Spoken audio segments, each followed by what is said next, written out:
See, in this video, I'll start brain teasers of the chapter linear equation. Some questions you can do on your own. अब जैसे C वाला question है 4x minus 3 equals to 21, तो what is the value of this? तो पहले यहाँ पर जब 4x minus 3 equals to 21 दिया हुआ है, यहाँ से 4x का वैल्यू निकालेंगे, 3 उधर जाकर ऐड हो जाएगा तो 24, x का वैल्यू 24/4 6 आ गया. नाउ ये लोग वैल्यू निकालने बोला था 3x minus 5 का, तो वो यहाँ पर x पुट करके अब निकालेंगे.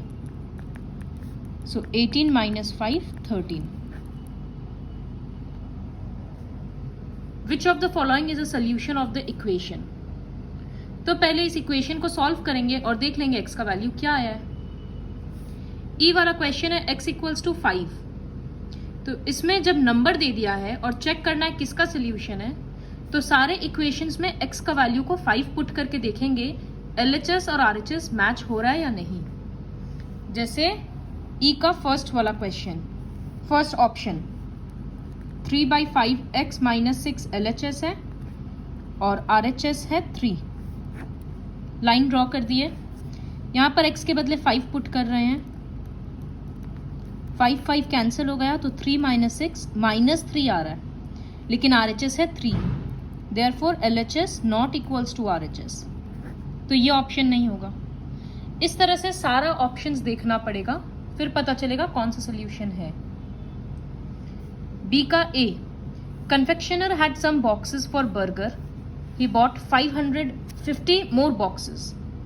तो कुछ बॉक्सेस उसके पास था, 50 और खरीद लिया. तो इसका अगर स्टेटमेंट लिखेंगे तो let the number of boxes the confectioner originally had equals to x, number of new boxes equals to 50. So total number of boxes, पहले x था अब 50 और हो गया, तो x प्लस 50. अब लिखा है कि after 2 days half of these boxes where used. तो नंबर ऑफ बॉक्सेस यूज्ड, इसका आधा यूज हुआ है, मतलब हाफ, फिर ब्रैकेट में x प्लस 50. तो जब इसको सॉल्व करेंगे तो ये होगा x/2, और जब हाफ इससे मल्टीप्लाई करेंगे तो 25. और बॉक्सेस लेफ्ट है 40.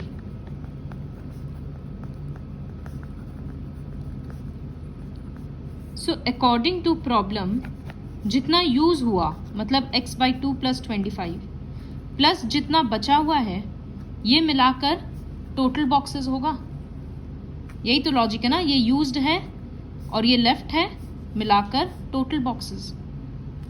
अब लीनियर इक्वेशन बन गया. तो यहाँ x/2, ये x इधर आएगा तो माइनस, और इधर ऑलरेडी 50 है, ये ऐड होकर 65, उधर जाएगा तो -65.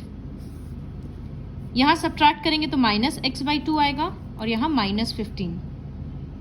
माइनस माइनस कैंसिल हो गया, 2 ऊपर जाएगा तो x इक्वल्स टू 30. इसका मतलब इन द बिगिनिंग ही हैड 30 बॉक्सेस. ऐसे सॉल्व करना है. फिर बी वाला क्वेश्चन है find k if x equals to 3 is a solution of the equation.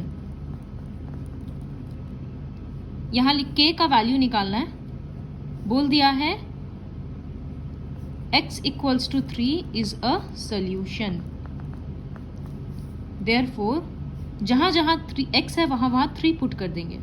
तो k 3 मतलब 3k plus 8 equals to 3 minus 7. अब ये लीनियर इक्वेशन बन गया 1 वेरिएबल में. सॉल्व करके k का आंसर निकाल लेंगे. फिर question C, Seema had the wire of some length.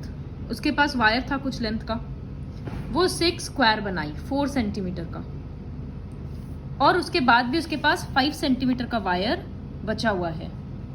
तो टोटल वायर का लेंथ कितना था. So let the length of wire be x centimetre.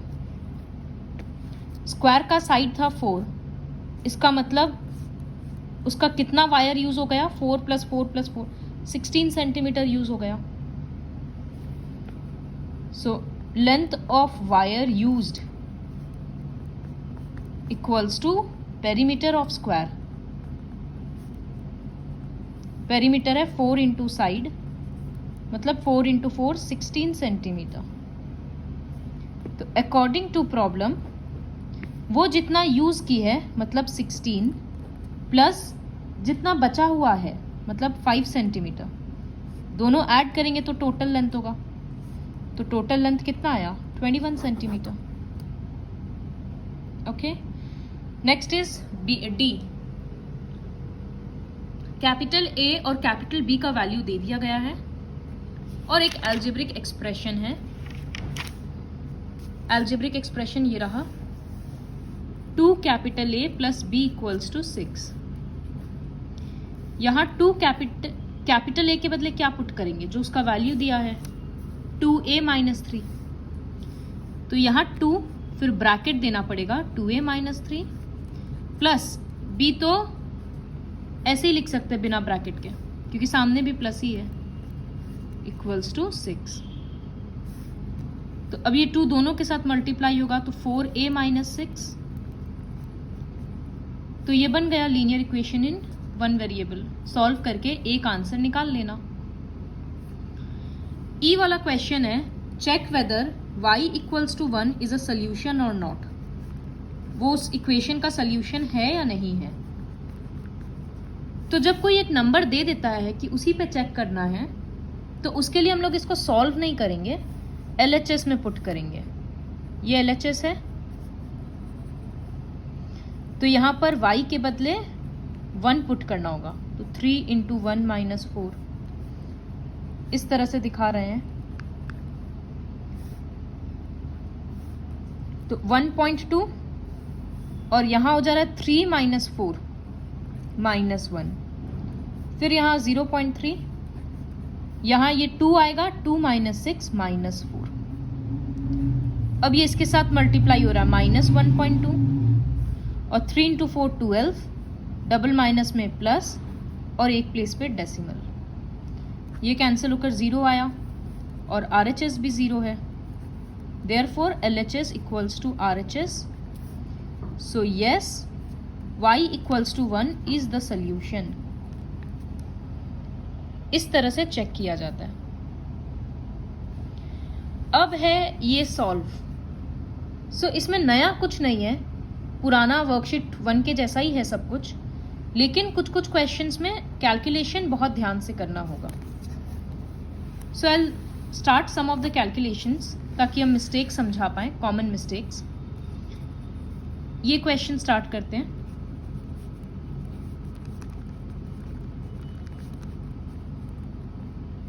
सो 2/3 इसके साथ मल्टीप्लाई होगा तो ये बन जाएगा 2/3y. और जब इसके साथ होगा तो 2 इंटू 5 10, 10/3 और बीच में माइनस साइन. फिर जब 1/4 y के साथ होगा तो ये बन जाएगा -y/4. और जब 1/4 2 के साथ होगा तो ध्यान रखो कि डबल माइनस प्लस होगा और साइड में मल्टीप्लाई कर लो. 1/4 इंटू 2 तो ये आ रहा है 1/2, तो यहां लिखेंगे 1/2. फिर ये दोनों वेरिएबल है तो 2/3y - y/4 और यहां पर सारा कांस्टेंट्स उस तरफ भेज देंगे तो +10/3 और -12. LCM लेंगे और फिर फर्दर सॉल्व करेंगे. इस तरह का क्वेश्चन है. तो इसमें भी वही है कि मल्टीप्लाई करना होगा. पहले तो ब्रैकेट ओपन करेंगे. ये ध्यान में रहे कि जैसे -3 इंटू -9 होगा तो वो +27 लिखो वहां पर. इसके बाद क्वेश्चन नंबर 4.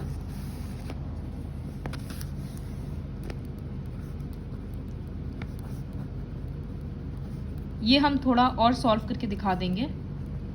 अब इस टाइप के क्वेश्चन में कैलकुलेशन मिस्टेक होने का बहुत चांस रहता है.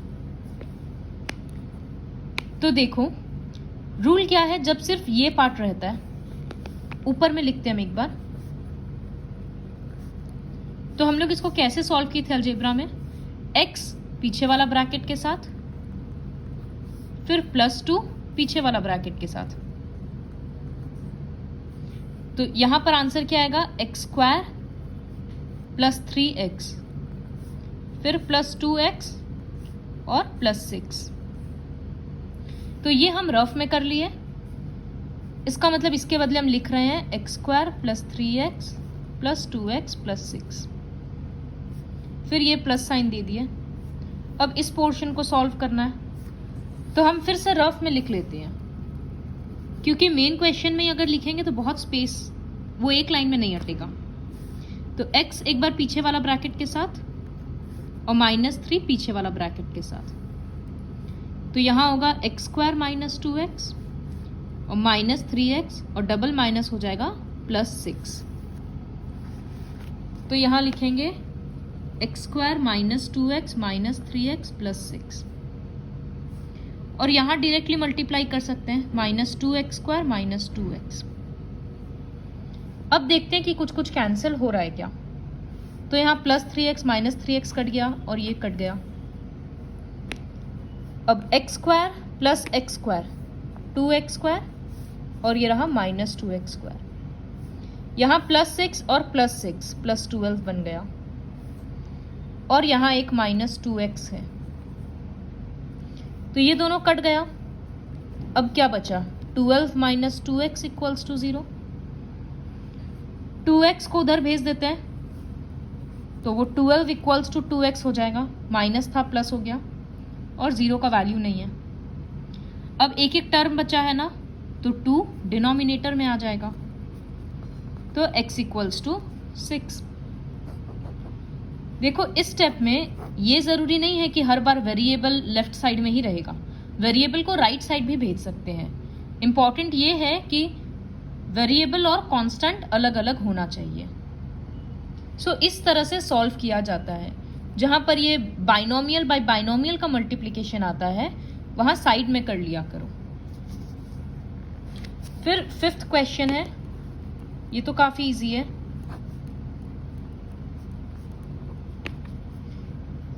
सबसे पहले क्रॉस मल्टीप्लाई होगा, 4 के नीचे तो कुछ है नहीं, तो 2x + 14 के साथ तो कुछ नहीं मल्टीप्लाई होगा, लेकिन इसके साथ 4 मल्टीप्लाई होगा, तो वो ब्रैकेट में करेंगे, फिर ब्रैकेट ओपन करेंगे और टर्म सेपरेट करेंगे।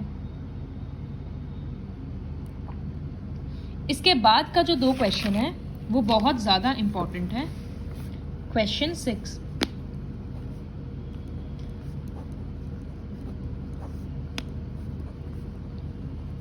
देखो सबसे पहले दोनों तरफ फ्रैक्शन है, तो सबसे पहले एलसीएम लेंगे। यहाँ का एलसीएम 2 आएगा, तो ये बन जाएगा 2a माइनस, यहाँ पर तो 2 ऑलरेडी है तो कुछ मल्टीप्लाई करने का ज़रूरत नहीं है, तो ये हो जाएगा -a और +1। फिर इस साइड में 3 एलसीएम लेंगे, तो यहाँ 3 हो जाएगा, और फिर से यहाँ पर ब्रैकेट नहीं है लेकिन फिर भी साइन चेंज होगा क्योंकि एलसीएम ले रहे हैं, तो ये माइनस और यहाँ माइनस है इस वजह से, तो ये हो जाएगा -a और ये +2। तो यही पार्ट ट्रिकी है, जब जब ऐसे एलसीएम लेते हैं और सामने माइनस होता है तो साइन चेंज करना पड़ता है। तो अब ये हो जाएगा 2a - a और +1/2, और यहाँ ये 3 को कट मत कर देना क्योंकि ये सॉल्व होगा, अगर इनटू होगा तब कट होगा। तो 3 + 2 5 -a/3। अब क्रॉस मल्टीप्लाई करेंगे 3 के साथ और इक्वल्स टू फिर 2 के साथ ऐसे, फिर ब्रैकेट ओपन करके कर लेंगे। इसके बाद क्वेश्चन नंबर 7,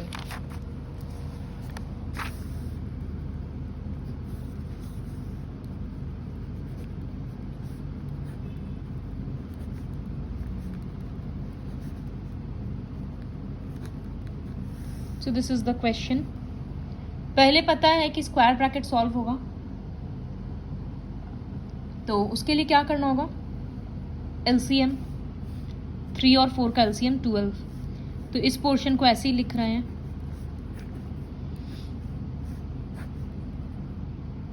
अब ऊपर में क्या मल्टीप्लाई होगा, 12 डिवाइडेड बाई 3 4, तो यहाँ दोनों जगह 4 मल्टीप्लाई होगा। हम डायरेक्टली लिख रहे हैं, ये हो जाएगा 44 माइनस 4x, और यहाँ 3 मल्टीप्लाई होगा तो 1 इंटू 3 3, तो ये हो जाएगा -3। यहाँ एलसीएम लेने का जरूरत नहीं है।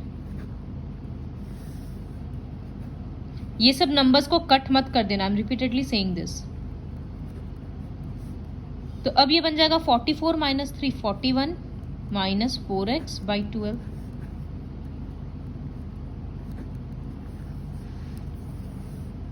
अब इन दोनों टर्म का भी एलसीएम लेंगे तो 12 एलसीएम आएगा।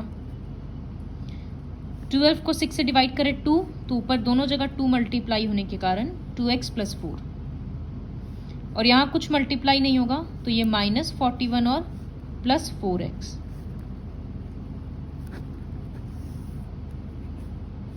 अब ये सॉल्व करेंगे तो 2x plus 4x 6x, opposite sign है सब्ट्रैक्ट होगा, 41 बड़ा है -37। अब देखो दोनों जगह 12 है, तो दोनों जगह 12 मल्टीप्लाई करेंगे क्रॉस करके, उससे बेटर है दोनों 12 को कट कर देंगे। जब इस तरह से टर्म बचता है, पूरा पूरा में बाई है और सेम नंबर है, तो कट कर सकते हैं। तो यहाँ बच गया 6x माइनस 37, और यहाँ ये। अब तो सॉल्व किया जा सकता है, वेरिएबल्स एक तरफ, कॉन्स्टेंट्स एक तरफ। सो जो इम्पॉर्टेंट स्टेप्स था वो ये था कि धीरे धीरे एलसीएम लेना है और फिर ब्रैकेट ओपन करना है। इसके बाद क्वेश्चन 8 है, सो कंप्लीट दिस क्वेश्चन। फिर क्वेश्चन 8 है, तो ये सिंपल है, -1 है, उधर जाकर प्लस हो जाएगा। फिर एलसीएम लेकर जब सॉल्व करेंगे तो ये 13/12 आएगा। अब क्या करना है, क्रॉस मल्टीप्लाई करना है। तो तुम लोग एक स्टेप ऐसे लिखना, जब जब x नीचे रहेगा, कि 2 इंटू 12 हो रहा है और यहाँ पर 3x इंटू 13 हो रहा है। फिर ये 24 हो गया और ये बाई 39, दोनों अभी 3 से कट हो रहा है, 3 8 जा और 3 13 जा। So x equals to 8/13। ये वाला स्टेप लिख के दिखाना जरूरी है। Now will move on to the word problems. Numerator is 6 less than the denominator. Denominator पीछे में है, so let the denominator be x। तो न्यूमरेटर कितना होगा, x माइनस 6। अब बोल रहा है कि न्यूमरेटर में 3 ऐड कर देंगे, तो इसका मतलब न्यू न्यूमरेटर। तो पुराना था x माइनस 6, इसमें 3 ऐड कर दे रहे हैं, तो ये बन जाएगा x माइनस 3। तो जब ये न्यूमरेटर चेंज कर रहे हैं तो नया फ्रैक्शन बन जा रहा है 2/3। तो according to problem numerator change हुआ x/3, डिनोमिनेटर में कोई चेंज नहीं था तो x, और नया फ्रैक्शन बन गया 2/3। x कट नहीं होगा, तो ये 3 पूरे ब्रैकेट के साथ मल्टीप्लाई और 2 मल्टीप्लाई, फिर सॉल्व करेंगे। 4th क्वेश्चन है, एक मैन 2/5 जर्नी ट्रेन से ट्रैवल किया, 1/3 टैक्सी से, 1/6 बस से और 10 किलोमीटर पैदल। तो टोटल जर्नी कितना होगा? So let the total journey be x kilometre. फिर करेंगे distance travelled by train. Train से वो कितना किया, 2/5 ऑफ हिज जर्नी, इसका मतलब 2/5x। फिर डिस्टेंस ट्रैवल्ड बाई टैक्सी 1/3, मतलब 1/3x, तो लिख सकते हैं x/3। Distance travelled by bus 1/6, मतलब x/6। And distance travelled on foot 10 kilometre. तो अकॉर्डिंग टू प्रॉब्लम क्या होगा, ये जब सारा डिस्टेंस ऐड करेंगे, ट्रेन का डिस्टेंस 2x/5, टैक्सी का x/3, बस का x/6 और फुट का 10, सब ऐड करेंगे तो टोटल डिस्टेंस x आ जाएगा। अब क्या करेंगे, लेफ्ट साइड में एलसीएम लेंगे, एलसीएम रहेगा 30, तो ये हो जाएगा 12x, यहाँ डिवाइड करके मल्टीप्लाई करेंगे 10x, यहाँ 5x और यहाँ 300, तो ये हो जाएगा ऐड करने से 27x plus 300 by 30 equals to x। अब ये x क्या होगा, क्रॉस मल्टीप्लाई होके राइट साइड चला जाएगा, तो हो जाएगा 27x plus 300 equals to 30x। फिर सॉल्व करके x का वैल्यू निकाल लेंगे। फिफ्थ क्वेश्चन में है कि एक टेबल का कॉस्ट चेयर से 200 ज़्यादा है। चेयर पीछे में लिखा है तो let the cost of chair be x।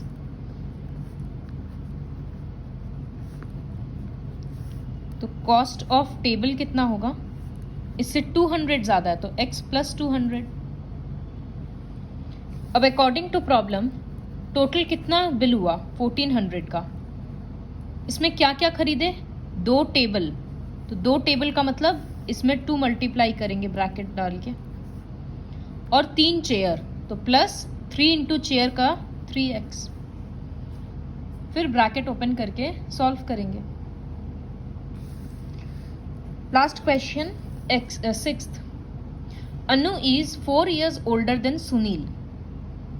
सो सुनील से वो 4 साल बड़ी है, तो सुनील का age x, let the age of Sunil equals to x। तो एज ऑफ अनु कितना होगा, 4 साल बड़ी है तो 4x मत करना, x प्लस 4। फिर लिखा है 8 years ago Anu was 3 times Sunil's age. तो जब 8 years अगो, पहले हम लोग खुद से कैलकुलेट करेंगे। 8 years ago age of Sunil, तो इससे 8 माइनस कर देंगे, और age of Anu x plus 4 से 8 माइनस करेंगे तो x माइनस 4। तो रिलेशन क्या बनेगा according to problem, Anu a equals to 3 times Sunil, मतलब 3s। तो सुनील के एज में 3 मल्टीप्लाई होगा, मतलब 3 इंटू एक्स माइनस 8, और इधर में रहेगा अनु का एज x माइनस 4। फिर यहाँ से x का वैल्यू आएगा, सपोज 10 आएगा, तो age of Sunil 10, age of Anu 14 years। इस तरह से कैलकुलेट करते हैं। 5 years हेंस, 5 years अगो, तो पहले हम लोग कैलकुलेट कर लेते हैं और फिर अकॉर्डिंग टू प्रॉब्लम रिलेशन लिखते हैं। So complete the whole brain teasers with the help of this video.